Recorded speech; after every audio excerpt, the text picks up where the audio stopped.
at pag-usapan natin. Alright, so magandang araw sa inyong lahat. Good morning ulit mga kapatid. JDB po ang inyong abang lingkod. Ito ho yung sagot. Kasi ho, si PBBM po nanalo ng 2 beses. Okay? Kumbaga, sabi ko nga dyan, 2 beses tinalo si Digong sa eleksyon. Okay? So, paano ka naman sabi yon? Well, sabi nga rito ni Richard Hidarian, wait, BBM won twice more votes than your tatay. Isa hong dilawan, no? And turn kakamping, eto hong si Richard Hidarian. Dating talagang rabid na makalaban sa mga Marcoses. So sabi niya rito, wait, BBM won twice, more votes than your tatay. Teka ako, tingnan ko nga. Sabi ko, hanap naman ako. O nga ano, sabi niya, and his approvals are 60% plus. So my advice to you, DDS Fox, bakit di nyo na lang suportahan ang gobyerno? Puro kayo nega. 'Di ba? Anong problema ngayon naman po nito ni PBBM? Meron ho kasing ang mga Duterte ay meron po silang tinatawag na political strategist.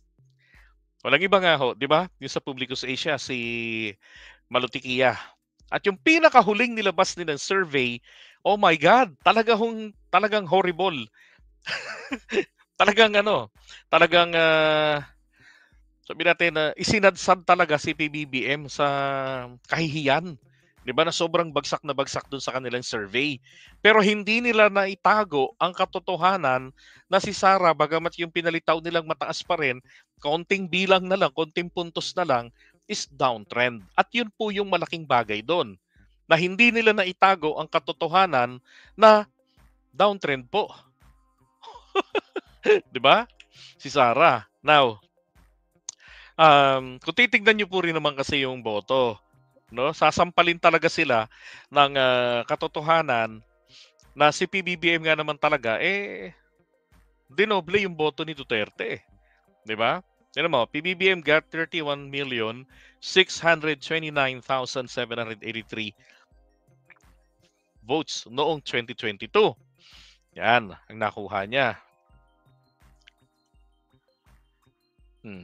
Tapos, ito naman po ang kay Duterte. Yan, Luzon, Visayas, Mindanao, si Duterte po. Ito yung kay VP Sara, 'di ba? 32.208. Ngayon, ito naman pong si Digong, nasa 16 million lang naman ang kanyang boto nung 2020, noong 2016.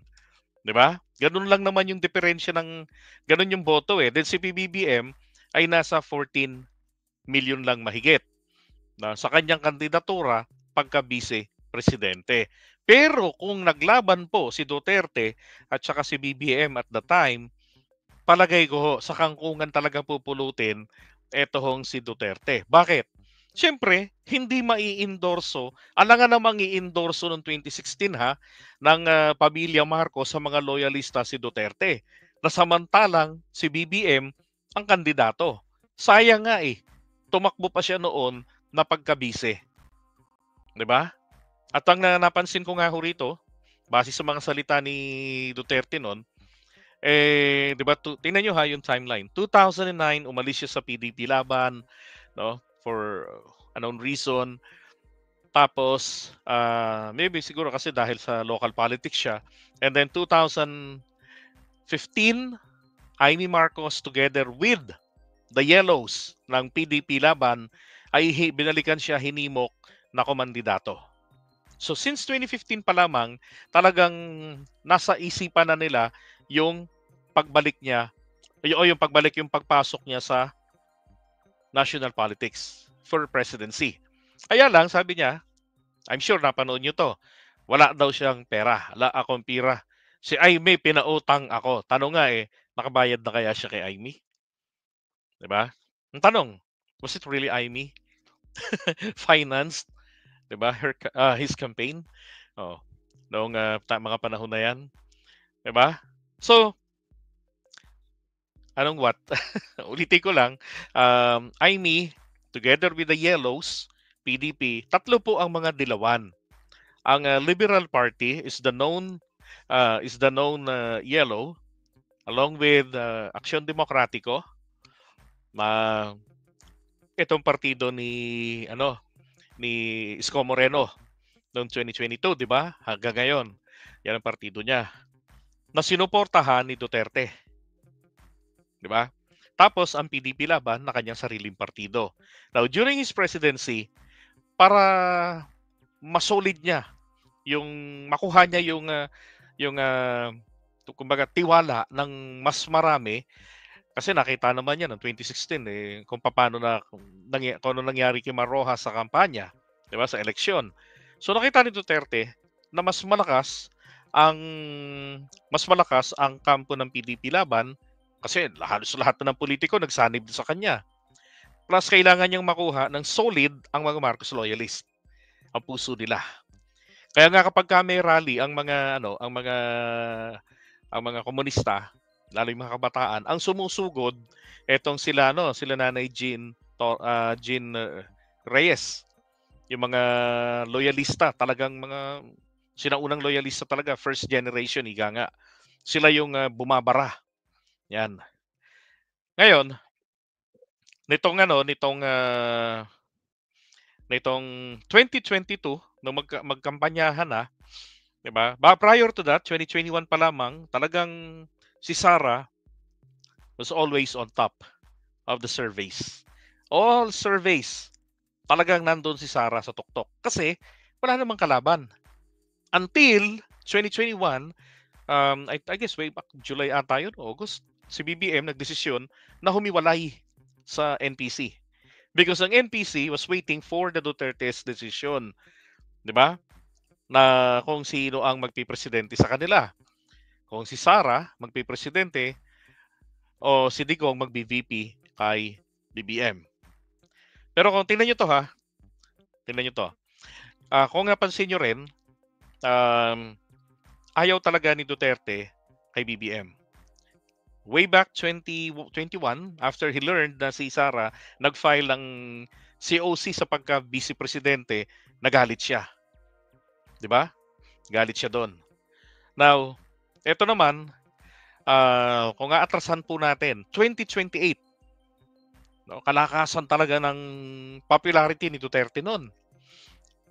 Now, para masiguro niya na yung control sa mga Marcos loyalist na nag-akyat sa kanya ng boto, kasi mula sa underdog siya, 'di ba? Kung ilan yung naglaban noon, 6 yata, lagi siyang pangkulelat sa surveys. Ngayon, eto na. Sabi niya, I cannot resolve all these problems or the problems of this country. Find another Marcos. And on another occasion, sabi niya, hindi ko kayang lutasin ang problema ng bayang ito. Kung gusto ninyo, kumuha kayo ng isa pang Marcos. And he was not referring to BBM. He was referring to Amy Marcos. Kasi si Amy ang nagpondo sa kanya. Sabi niya yan, imutang siya doon. Kasi wala siyang pira. Diba? Bukod pa yung tulong ni Apollo Kibuloy. Saan po yon? Yung pag-alis niya, 2009 po siya umalis sa PDP Laban. Tapos 2015, pinabalik siya ng mga PDP Laban officials. At sinimulan nila ang drama. Ito naman ay according rin naman ito sa mga naging PR nila. Na narinig ko yan kay Vlad Caster, Dean Vlad Caster, na bahagi ng PR team ni Duterte, Digong. Kabilang din diyan si Nino Barsaga, si Cap. Yan, 2015 pa lang nasa kampo na ni Digong. Kaya sabi niya sa iba, huwag kayong magpanggap. Kung kayo feeling niyo DDS kayo, nako, ngayon lang kayo. Ako, nauna sa inyo. Wala pa kayo sa sirkulasyon, nandiyan na ako. Ngayon, ganito. Tingnan nyo nung dumating nag-declare na si BBM na magpipresidente, 'di ba? Tapos si Sara talaga hindi niya yung pagpresidente. Sabi niya, I am determined, I am decided to run for national position. So si Sara nagsisimulang bumaba while BBM is going up. Sa survey na binabantayan ko lagi ang Publicus Asia. So doon hindi nila naitago na talagang bumababa si Sara. Para ngayon, hanggang sa parang 0.080 na lang or 0.080 na lang ata yun o 18, 0.18 ang nilamang ni Sara kay BBM. Tapos na-stop na yung survey. Kasi nagdesisyon na si Sara. Tapos 2021 yun August. Hanggang sa nag-confirm na talaga na na magkakaroon ng unity team, yung nga yung sinasabi ni Sara na si Amy Marcos yung lumapit sa kanila, 'di ba? Tapos sa bahay ni Martin sa Cebu, nabuo ang lahat ng pagpaplano at kasunduan na mag-VP si Sara. Ngayon, kung talagang malakas ang Duterte, 'di ba? At sinasabi ni Sara, the presidency was mine in 2022. Bakit hindi siya tumakbo sa pampanguluhan?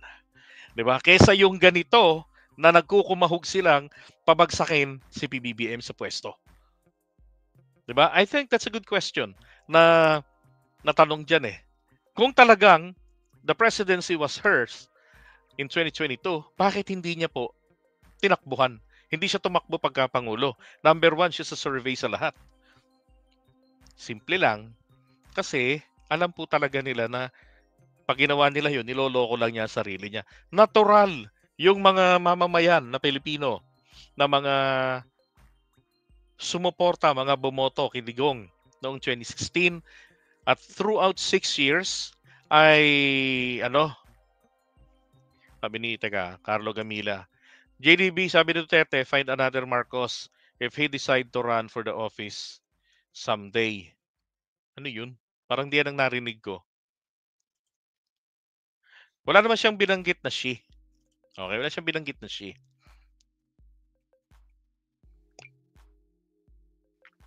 And to add, binanggit pa nga siya. Sabi niya, alam ko, during campaign pa lang yan ibigay ko na lang ang pagka-presidente kay Marcos. Paano yun? Ang vice president niya, si Alan Cayetano. Si BBM sa kabilang kampo. Kasi gusto lang din naman niya, yung tinatridor niya si Alan Cayetano? Hindi ho. Bagkos, gusto niya lang makuha talagang masiguro ang loob ng mga loyalista. Aside from the endorsement. At yun nga yung nangyari. Throughout 6 years si Digong, respeto natin siya, ginalang natin siya. 'Di ba? Ganun ang ginawa natin noon So, ang nangyari, nakuha niya yung loob, lahat-lahat, at hindi nila mapaniwalaan na hindi po sila ang nagbitbit kay BBM. Akala kasi nila yung suporta ng maraming Filipino ay nananatili na kasolid kay Duterte, kay Digong. Kaya lagi nila sinasabi na sinasabi nila si BBM binitbit lang po ni Sara. 'Di ba? Baliktad. At kayo nakikita naman natin pagdating sa mga rallies nila, 'di ba? Utay-utay, kakapi-kapi ranggot. At ito nga, minsan ichinika ko na sa inyo na meron nga kaming videos na talagang sila ay kumukuha pa ng mga rallyista mula ho sa isang malaking organisasyon, no, sa isang malaking organisasyon ng tawag dito ng BBM supporters para makakuha ng mga rallyista doon sa Baseco. Oh, 'di ba? At may video ngayon nagbabayad sila Hindi ko lang babanggitin yung pangalan ng grupo, 'di ba? Kaya ngayon, tignan yung nangyari ron sa EDSA Shrine. Oh, first day nila, people power yun People power yun. Ano nangyari? 'Di ba? Ang nangyari doon sa kanila, first day, naka 600 nakatao. Kaya lang may bayad. 500 ang pangako, 200 ang natanggap. So naglayasan. Tapos ang nangyari doon, mga sumunod na araw, wala na, nalagas na yung mga tao. Oh, 'di ba? Wala na. Hanggang ngayon, 'di ba? Naging homeless na sila naging squatter na. Yung doon na natutulog yung mga nagba-vlog nilang galing Mindanao na pinadala rito. Oh, paawa para sa mga pakulay, 'di ba? Walang iwanan. Magpaka-homeless. Ganun yung nangyari. So kung totoo po yung sinasabi nila na kaya nilang pabagsakin si PBBM, hindi ho. Sapagkat kung tutuusin, etong pagkapanalo ni PBBM na 31.6 million, ito rin ang bumitbit kay Sara Duterte. At yung pinagmamalaki nilang 32.2 million ni Sara, Hindi ho nila ito mai-translate sa mga lakad nila. 'Di ba? Nadoktrinahan na nila ang halos buong Pilipinas sa mga isog rallies nila. Pero pag may mga ganyang klaseng mga rally-rally, mismo sa mga lugar-lugar ng mga LGU nila, wala hong makapag-rally. Dito lang sa Metro Manila, 'di ba? Nung nakaraan, nagbigay na sila ng libreng sakay o sa mga taga Cavite dito sa Metro Manila. O, ano nangyari on the sixth day? 'Di ba walang nangyari ho, walang dumating. Third day ba 'yun? Fourth day yata 'yun. Walang dumating. 'Di ba kung may dumating mangilan-ngilan. Oh, yung libreng sakay sa mga kampo ng simbahan ni Kibuloy sa Cavite, 'di ba? Sa Muntinlupa, Quezon City, iba-ibang lugar. Oh, pero wala nangyari, 'di ba? 'Yon, ganyan yung tanong. 51 million po bayad sa akin. Kaya nga po nakabili ako nito. Ginto ho 'yan, gold. Okay? Alright, so yun ho yung sagot kung bakit hindi po nila matibag-tibag si PBBM. 'Di ba? Yung kanilang lahat na halos ng effort tinatawagan na nila yung mga retired, mga nananahimik na mga opisyalis ng PMA, 'di ba? Kasi sumbat sila ng sumbat, dinoble ni Duterte yung sweldo ninyo. Deserve naman nila na madoble sweldo nila, 'di ba? And thank you is enough. Bakit? Hindi po galing sa bulsa ni Digong 'yon para isumbat sa mga militar natin na dating nagserbisyo. 'Di ba? Hindi tama 'yon. 'Di ba? So ngayon inaasahan nila 'yan na lalabas. Yung mga tao wala ho. Kaya gustong-gusto po nilang budulin ang mga miyembro ng Iglesia ni Cristo. Tapos pagbibintangan nila, kumbaga yung pambubudol hong ganito, iniipit nila ang mga miyembro ng Iglesia ni Cristo na panindigan, pinipressure nila. Kaya lang, hindi ho nila kasi makuhang gawin yan na sila yung ayunan, isisisi nila ngayon, sinasabi na nila na may kumausap na sa INC.